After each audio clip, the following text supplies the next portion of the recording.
This is the Berman Project. Hey, it's JD here, back for another week of introspection and reflection on loss, grief, and the pathway to mental wellness, all the while nourishing my soul with the music and art of the late indie rock singer-songwriter David Berman. How are you doing, motherfuckers? I'm on the lower side of up. So I'm starting to come down from an up,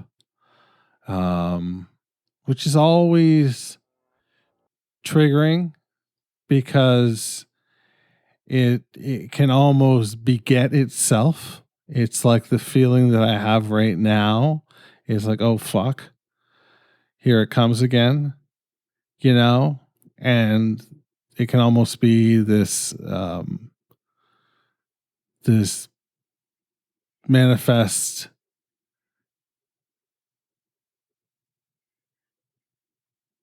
into reality. And it's real troubling for me. So there's that. I hope you're well. There's still, a lot of COVID out there. There's some long COVID. There's, just people that are just sick. I have a tremendous, a tremendous friend who is going through ALS right now, Lou Gehrig's disease. And Lou Gehrig can fucking have it back. Matty is a warrior. He is an absolute warrior, but this is a war that he can't win, and that fucking sucks. So if you're out there and you're suffering, or you're smiling through it like Matty is, know that you're not alone. And that's important. It's real important. We can be a little collective here. JD at mediumalchemist.com. Anytime. So there's that.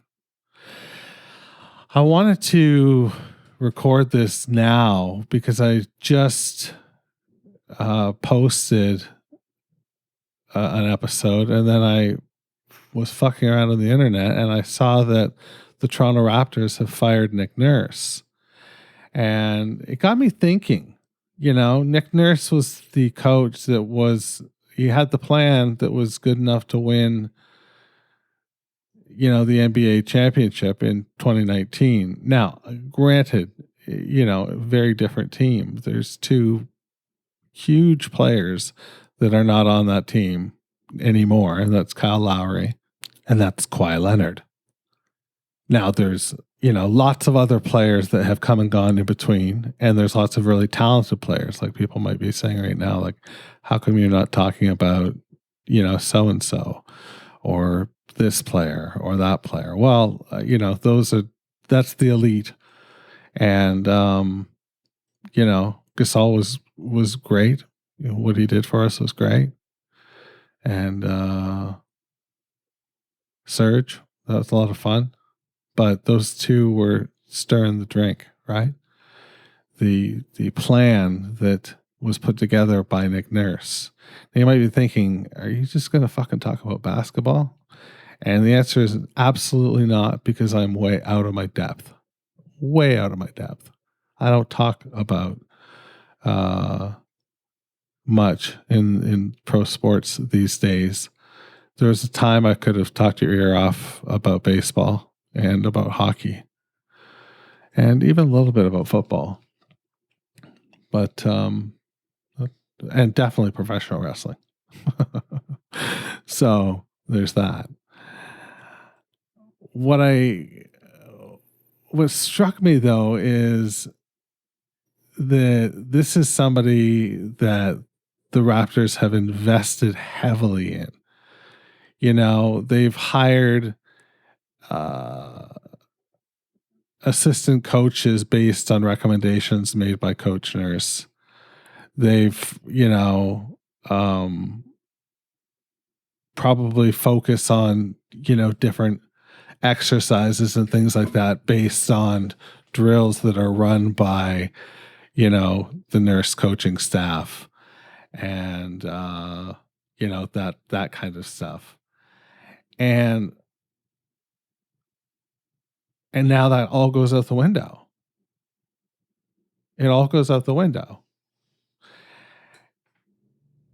But the goal is still the same. The goal is still to win a championship. And the parallel I'm trying to draw here is that the NBA championship is living your fucking life with some semblance of joy and hopefulness. That's the NBA championship to a layperson. Just fucking existing. Is that too extreme? I don't know. I don't think it is. Just fucking existing. Your coach is the person who is coming up with the plan, who's got a plan. They're quarterbacking everything. Your doctors, your psychiatrists, your therapists, your pharmaceuticals, your pharmacists. That's your team. That's your coaching team. And it's like, I can't even imagine having the ability to just fire them all. I wouldn't. Not even the brand new one. Not even the brand new one, who I've only met twice. I've got a lot of time for what they have to say. So I will execute their game plan.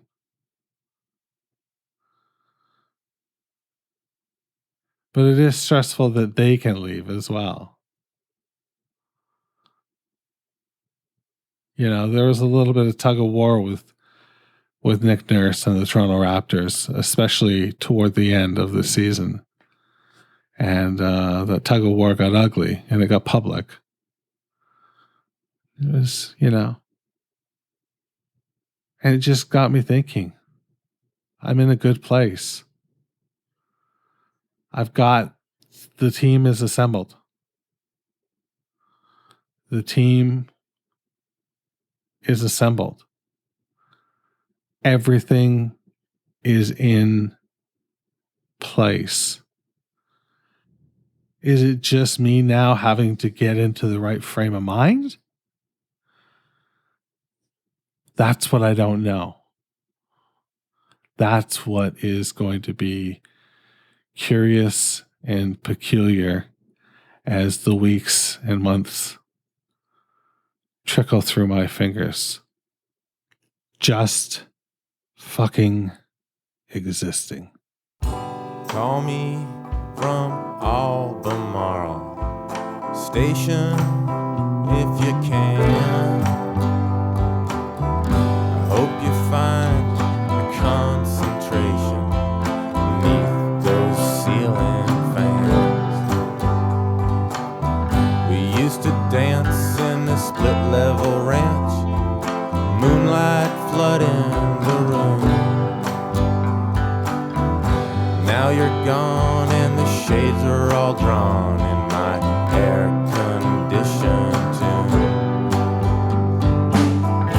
Bad roads, bad snow, bad bridges could turn a once bad man religious. If thy kingdom ever comes, you better run, run, run, run.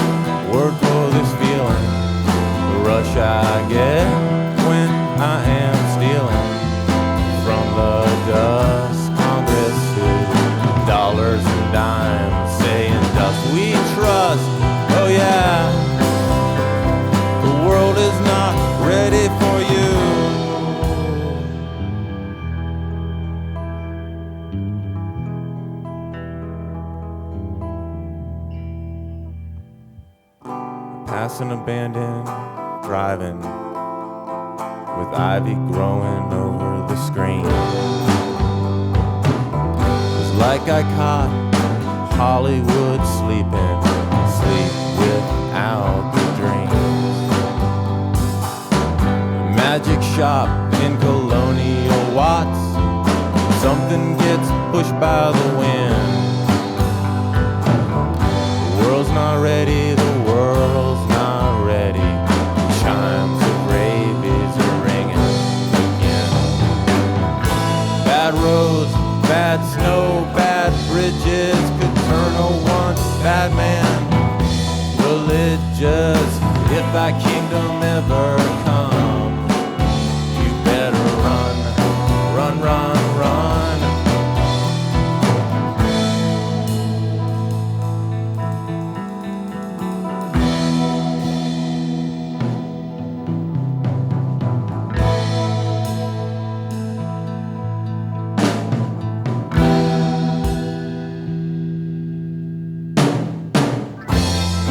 There must be a pool out behind the church, 'cause he looks so cool in the back of a hearse. After his debutante trial, all the citizens began to dress in his style. Oh yeah, it's a beautiful, beautiful world.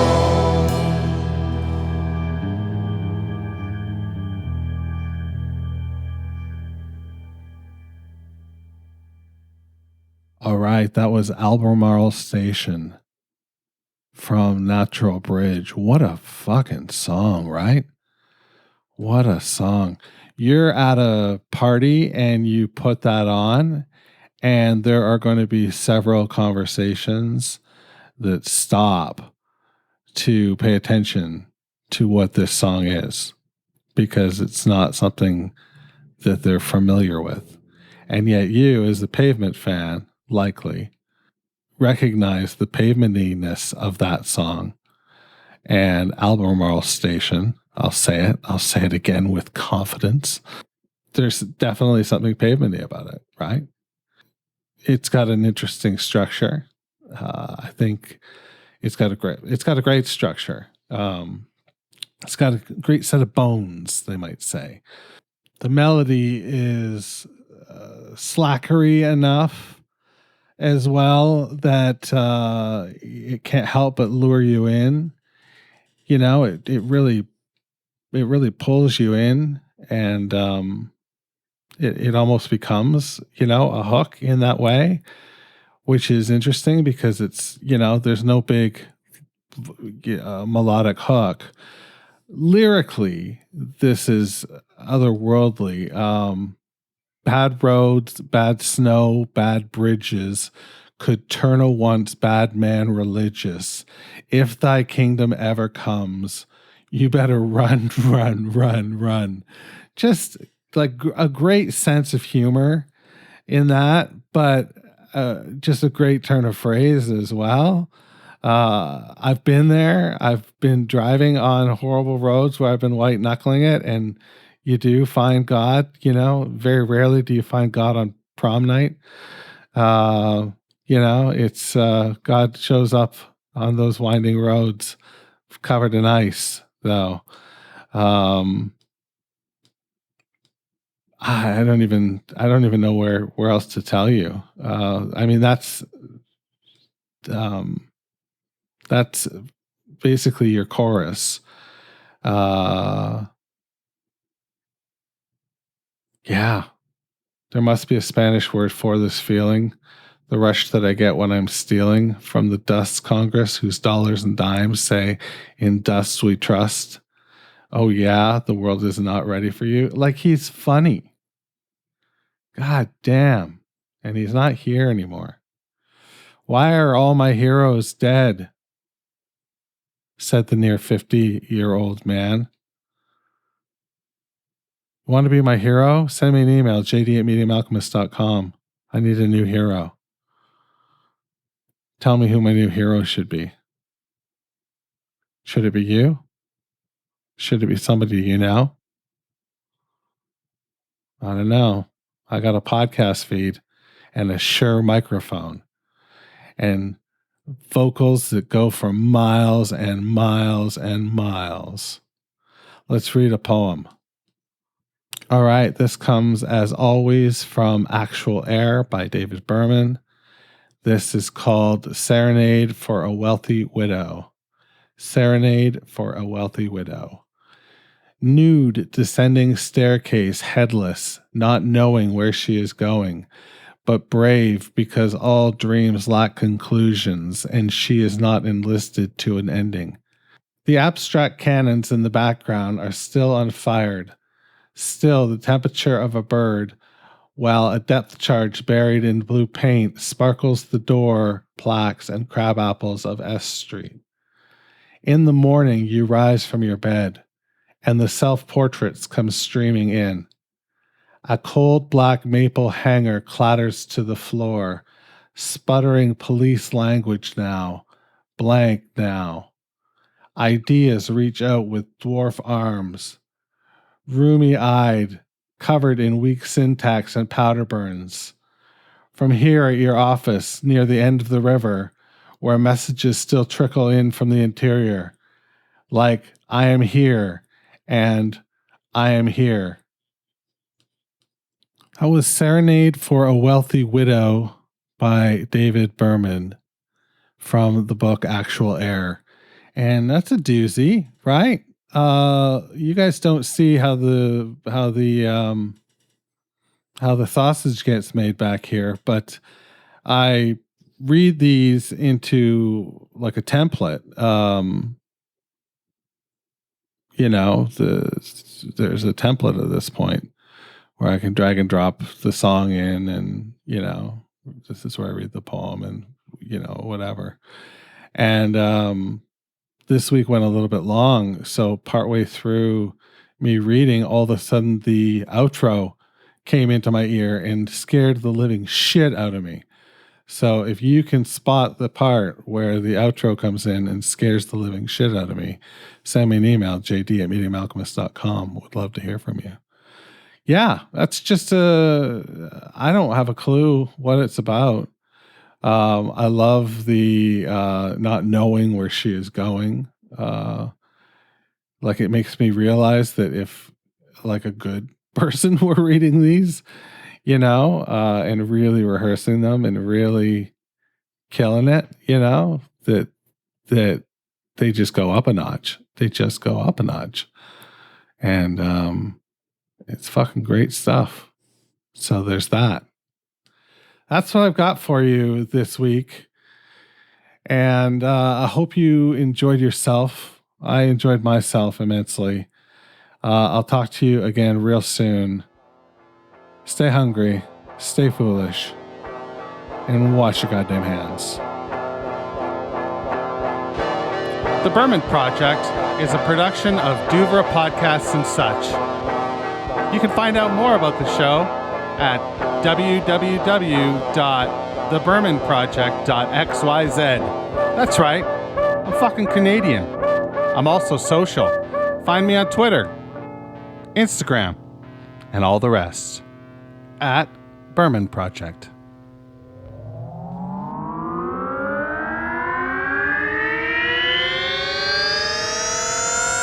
Douvra Podcasts and Such.